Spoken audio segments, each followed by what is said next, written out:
In today's video, I'll show you how to install a 100% save game in Hogwarts Legacy on PC. All you have to do is click on the three dot icon next to Hogwarts Legacy and select Manage. Turn off this cloud saves. And now just close stuff here and check my video description for this mod link. Just scroll down and go to Files and select the manual download option and select Download.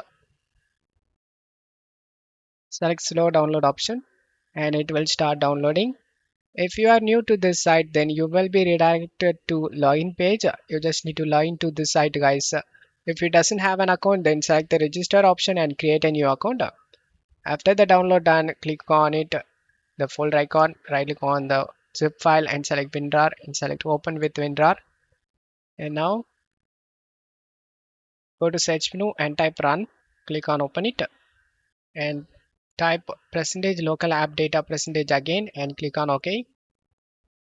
And navigate the Hogwarts Legacy folder, double click on it. Before doing this, we need to pack up our game progress. Just right click on the saved and copy and paste it in desktop. After pack up the game progress, open the saved folder, save games folder, random numbers.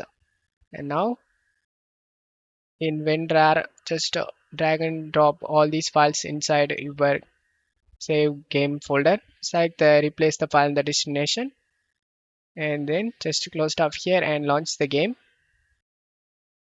After you are in game, select the first option over here and press in keyboard F key. The first auto save game will start the game at the very first cutscene.